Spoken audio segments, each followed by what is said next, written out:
இந்த எபிசோடோட ஸ்டார்டிங் சீன்ல வெற்றி பாண்டி கிட்ட இந்த கோட்டை போட்டு போனதும் என்னென்னமோ கற்பனை பண்ணிட்டேன்யா.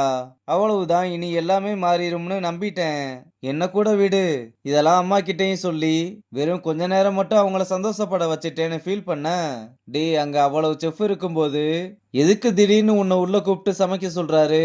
கிச்சனுக்குள்ள வந்து எவனாலையும் அவ்வளவு சீக்கிரம் செஃப் ஆயிட முடியாதுன்னு உன்னை வச்சு எல்லாருக்கும் தெரியப்படுத்தியிருக்காரு. ஆனா நெடுமாறே உன்கிட்டயே முழு பொறுப்பையும் ஒப்படைச்சிட்டு போனதுக்கு பின்னாடி ஏதோ ஒரு காரணம் இருக்குன்னு சொல்லிட்டு என்ன நீ பிரேக்ஃபாஸ்ட்லயே காலியாயிருவேன்னு நினைச்சாங்க. ஆனா நீ கெத்தா டின்னர் வர போயிட்ட.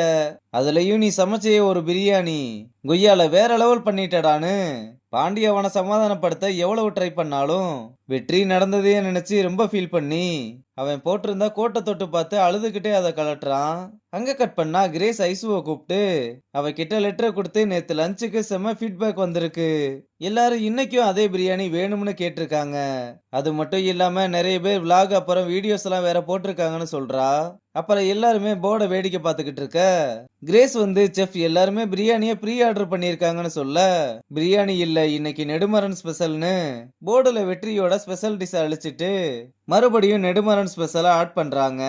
இங்க வெற்றி நடந்ததெல்லாம் நினைச்சு போக்கஸ் இல்லாம கெஸ்ட் கிட்ட எல்லாம் திட்டு வாங்குறத ஸ்ரீநிதியும் ஐசுவும் பார்த்து, டேய் நேத்து நடந்தது நடந்து முடிஞ்சிருச்சு, இன்னைக்கான வேலைய ஒழுங்கா பாரு, உனக்கானது கண்டிப்பா உன்கிட்ட வரும்னு சொல்லிட்டு போறா.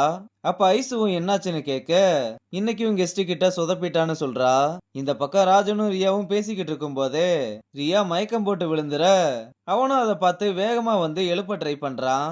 அங்க கட் பண்ணா இங்க வெற்றி ஆர்டர் எடுக்க வந்ததும், இங்க பாருங்கயா ஒன்டே செஃப் வந்திருக்காருன்னு அவன் கிட்ட வந்து பட்டர்லாம் கரெக்டா இருக்கான்னு நக்கி பார்த்து பரிமாறுங்கன்னு ஓவரா பேச, இத பார்த்து ஐசு கடுப்பாகி என்னடா பெருசா ஜெயிச்சுட்டோம்னு நினைப்பா.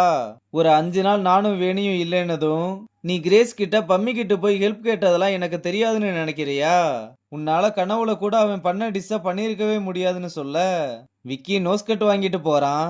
இங்க ரியாவை டாக்டர் செக் பண்ணி பார்த்துட்டு வந்து நீங்க அவங்களோட ஹஸ்பண்டான்னு கேட்க, இல்ல டாக்டர் அவளோட ஃப்ரெண்டு தானு சொல்ல, அவங்க ரொம்ப ஸ்ட்ரெஸ்ஸா இருக்கிறதுனால கரு பாதிப்படைய வாய்ப்பு இருக்கு, அதுக்காக சில டேப்லெட்ஸ் எல்லாம் கொடுக்குறேன் அவங்கள போட சொல்லுங்க, அப்புறம் இந்த விஷயத்த அவங்க ஹஸ்பண்ட் கிட்ட இன்ஃபார்ம் பண்ணிருங்கன்னு ரிப்போர்ட்டை கொடுத்துட்டு போறாங்க. இங்க வெற்றி கிச்சன்ல நடந்த விஷயத்த எல்லாம் பாண்டி கிட்ட சொல்லி அவனை எண்ணெயில போட்டு மட்டும்தான் வறுக்கல, மத்தபடி எல்லாமே பண்ணிட்டான்னு சொல்ல, ஒரே ஒரு நாள் தாண்டா கிச்சனுக்குள்ள போனேன், அதுக்குள்ள மொத்த கிச்சன் டீமையும் கொத்து பரோட்டா மாதிரி குதிரைட்டியாடான்னு சொல்லி இன்னைக்கு பார்ட்டி பண்றோம்னு ஐசு பாட்டு பாடின பாருக்கு வந்து நான் கூட எல்லாரும் அவன் பாட்டை கேட்டு சில்லறைய சிதற விட்டாங்கன்னு சொன்னானே அது இங்கேதான்னு சொல்லி பவுன்சர்ஸ் பார்க்காத நேரமா எஸ்கேப் ஆகி நல்ல வேலை யாரும் பார்க்கலன்னு மேல வந்தா அங்க 2 பவுன்சர்ஸ் நின்று அவங்கள தடுத்து புக்கிங் பண்ணியிருந்தா மட்டும்தான் உள்ள அலவுடுன்னு சொல்ல, அப்ப வெற்றி ஐசு பாடிக்கிட்டு இருக்கத பார்த்துட்டு அங்க பாரியா ஐசு இருக்கான்னு சொல்றான். அப்புறம் பவுன்சர்ஸ் கிட்ட நாங்க சிங்கர் லாராவோட ஃப்ரெண்ட்ஸ் தான், உங்களுக்கு சந்தேகமா இருந்தா நீங்களே அவங்க கிட்ட போய் கேட்டுக்கோங்கன்னு சொல்ல, சரி இருங்க கேட்டு வரேன்னு அவகிட்ட போய் கேட்டா இவங்கள பார்த்ததுமே சாக்காயிட்டு, இல்ல அவங்கள எனக்கு யாருன்னு தெரியலன்னு சொல்லிடுற, மேடத்துக்கு உங்களை தெரியாதுன்னு சொல்லிட்டாங்கன்னு சொல்ல, நம்ம பசங்களும் மூஞ்ச தொங்க போட்டுக்கிட்டே கிளம்ப பவுன்சர்ஸ கூப்பிட்டு அவங்கள உள்ள வர சொல்லுங்கன்னு சொல்ல, அவனும் வந்து சார் உங்களை மேடம் கூப்பிட்டாங்க உங்க டேபிள் புக்கா இருக்குன்னு சொல்ல, பில்ல போட்டு எதுவும் தாக்கிடுவாங்களோன்னு ஒரு கோட்டர் எவ்வளவுன்னு கேட்டா லாரா கெஸ்டுக்கு ஃப்ரீன்னு சொன்னதும் என்னது ஃப்ரீயானு வேகமா உள்ள வந்து உட்காந்து அவ பாடுற பாட்டை மெய் மறந்து கேட்டுக்கிட்டு இருக்க. பாடி முடிச்சதும் எல்லாரும் எந்திரிச்சு கைதட்டி பாராட்டி தள்ளுறாங்க.